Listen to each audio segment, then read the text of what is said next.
আপনাদের মধ্যে মিস্টার শুভেন্দু রায়চৌধুরীকে? এই যে আমাদের মালিক, মানে শুভেন্দু স্যার। কিন্তু আমাদের স্যারের কাছে আপনার কি প্রয়োজন? WB045A 9430 গাড়ির নাম্বার আপনার? হ্যাঁ, মানে একটা অ্যাক্সিডেন্ট কেসের জন্য আমি আপনাকে অ্যারেস্ট করতে এসেছি। হোয়াট? কি হলো? অ্যাক্সিডেন্ট? আবার আমাদের স্যার? না, বোধহয় আপনাকে কেউ ভুল খবর দিয়েছে। কোনটা ভুল কোনটা ঠিক সেটা কোর্টে বিচার হবে, এখানে নয়। আমি আপনাকে বলছি অ্যাক্সিডেন্ট আমি করিনি, তবু আপনি আমাকে দোষী সাব্যস্ত করে ঠিক করছেন না। আমি কোনটা ঠিক করিনি সেটা আমি জানি। আপনার গাড়ি অ্যাক্সিডেন্ট করেছে, যদি আপনি না করেন তাহলে কে করেছে? আমি করেছি।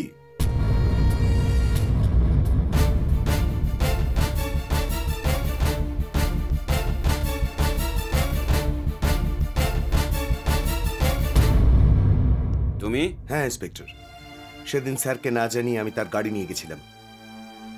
যদি আপনার অ্যারেস্ট করার হয় তবে আমায় অ্যারেস্ট করুন। কিন্তু এফআইআর তো... মারুনগুলো এফআইআর কে? দোষী যখন নিজের মুখে দোষ স্বীকার করছে তখন তাকে অ্যারেস্ট করতে আপনাদের অসুবিধাটা কোথায়? হ্যাঁ ইন্সপেক্টর, আমি আমার দোষ স্বীকার করছি। ওকে, চলো। স্যার, ওনার সঙ্গে আমি একটু কথা বলতে পারি? ঠিক আছে, আমি গাড়িতে অপেক্ষা করছি। Thank you. আমি জানি বিনা স্বার্থে তুই কখনোই আমার হয়ে এত বড় ত্যাগ স্বীকার করতে এগিয়ে আসছিস না। বল, তোর শর্তটা কি? আমার 50,000 টাকা দরকার। কি বললি? 50,000 টাকা? হ্যাঁ, 50,000 টাকা। না মানে কথা হচ্ছে কি, যদি পরে ফিরে এসে আমার স্যারের জন্য এই ছোট্ট কাজটা করে দিয়ে টাকাটা দাবি করাচ্ছিল, তাহলে যাবার সময় তখন টাকাটা না নিয়ে সত্যবাদীতে কেন দেখালি বল? সেই সময় এই টাকাটা আমি দয়া হিসেবে নিতাম। এবার সেই টাকাটা আপনার এই কেসকে নিজের মাথায় নিয়ে ক্ষতিপূরণ হিসেবে চাইছি। ঠিক আছে, ঠিক আছে, তুই সেই টাকাটা নিয়ে যেতে পারিস, কিন্তু একটা কথা মনে রাখ, আজ থেকে আমার সঙ্গে তোর আর তোর সঙ্গে এই বাড়ির সঙ্গে সমস্ত সম্পর্ক কেটে গেল। আমি তোকে ভুলে যাব, আর তুই আমায়, এই বাড়িকে আর আমার ছেলেকে ভুলে যাবি। ভুলে যাব স্যার, সব ভুলে যাব, কিন্তু আমার একটা ছোট্ট অনুরোধ, টাকাটা এই ঠিকানায় পৌঁছে দেবেন। ঠিক আছে, আমি আসছি sir.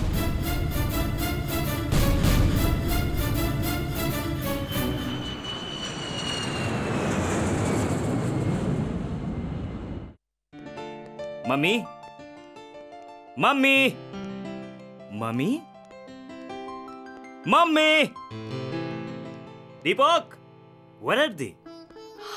Hey, mommy, my love, mommy, mommy.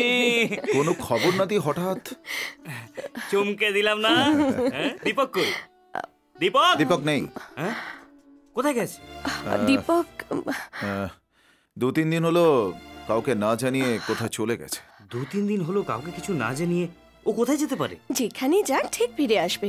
তুই তো এখানে ছিলিস না, ও একা শুকনো মুখে কি করে দিন কাটাতো?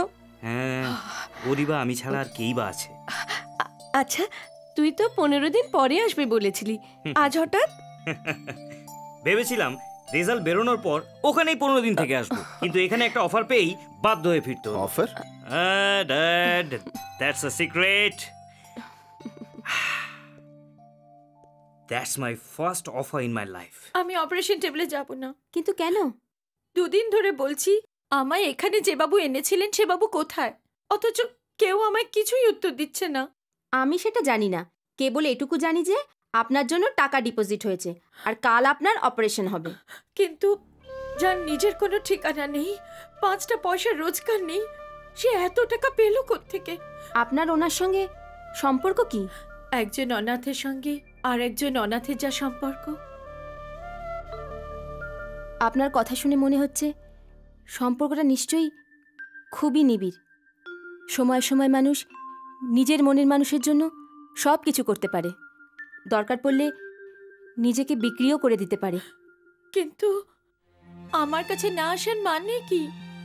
বোধহয় আপনার চোখ ভালো হয়ে যাবার পরে হঠাৎ আপনার চোখের সামনে এসে আপনাকে উনি আশ্চর্য করে দিতে চাইছেন?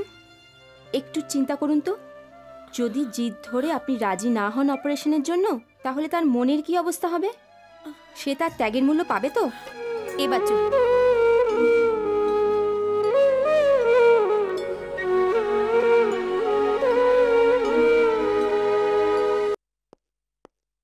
সিস্টার, সব রেডি তো? Yes doctor. আচ্ছা জ্যোতি, তোমার চোখ খোলা হওয়ার পর তুমি প্রথমে কাকে দেখতে চাইবে বলো তো? আমার ভগবানকে, মানে? যার জন্য আমি আজ এই সুন্দর জগৎটাকে দেখতে পাচ্ছি, যিনি আমার অন্ধকার দুনিয়াকে আলোকিত করে দিয়েছেন, আর যিনি আমার স্বপ্নকে ধরে এনে আমার হাতের মুঠোয় দিলেন, উনি ছাড়া আর কাকে দেখতে চাইবো? ও, বুঝে গেছি। আপনি যাকে দেখতে চাইছেন না, আমি এক্ষুনি তাকে আপনার সামনে এনে দাঁড় করাচ্ছি। ডক্টর, উনি কি এখানেই আছেন? ও ইয়েস। হ্যাঁ, এবার আমি তোমার ব্যান্ডেজটা খুলছি, একদম ব্যস্ত হবে না, কেমন? আমি বলার পর আস্তে আস্তে চোখ খুলবে।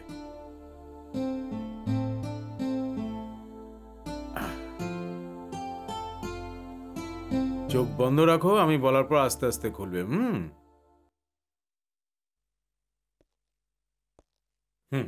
এবার চোখটা আস্তে আস্তে খোলার চেষ্টা করো। আমার কষ্ট হচ্ছে doctor. Don't be impatient, just cool down.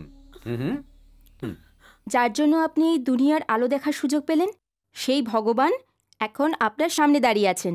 মন ভরে দেখুন।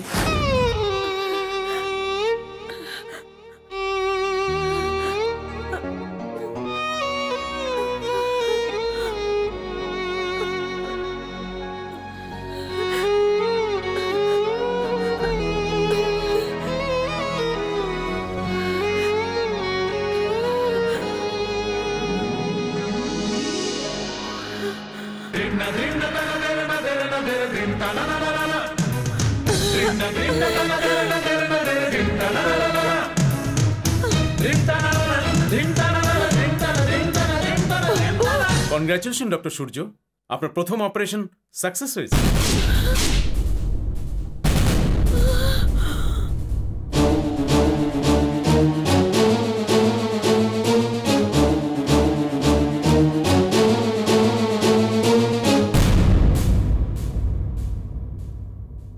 আপনি? থাক থাক, আমি জানি এই মুহূর্তে তুমি আমায় ধন্যবাদ দিয়ে পুরোপুরি পাগল করে দেবে, কিন্তু তোমার কথাটা আমি পরে শুনবো। আগে এই কথাটা মামিকে জানিয়ে দেওয়া দরকার। Doctor Mitra, please come out. Oh sure.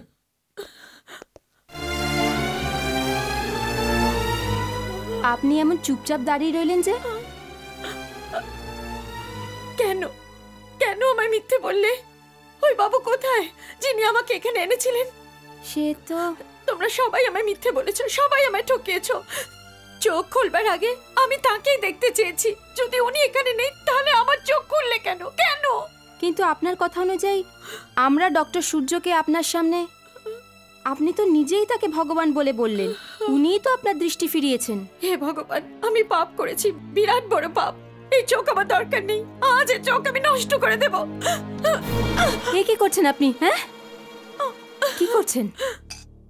আমি মানছি আপনি আপনার বাবুকে খুব ভালোবাসেন, কিন্তু একটু চিন্তা করুন তো, ডক্টর সূর্য কি আপনার কাছে ভগবান নয়?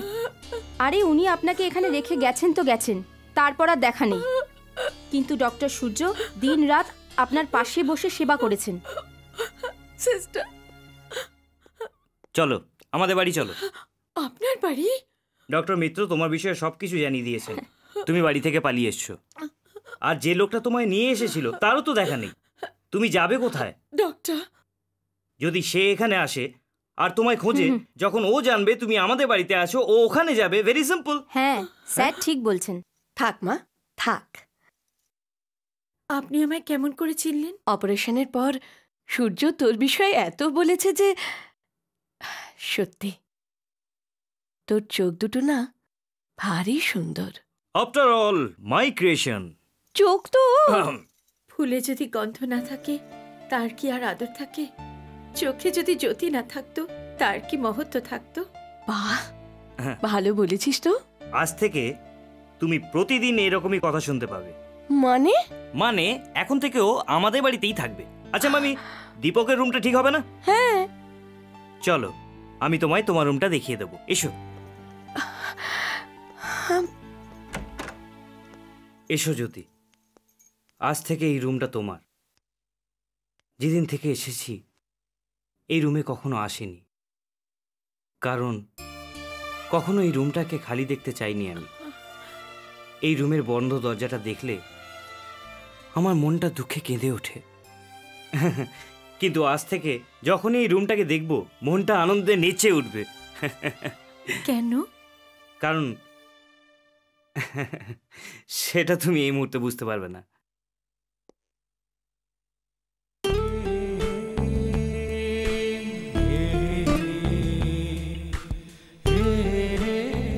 আবার কি হলো? না না, কিছু না।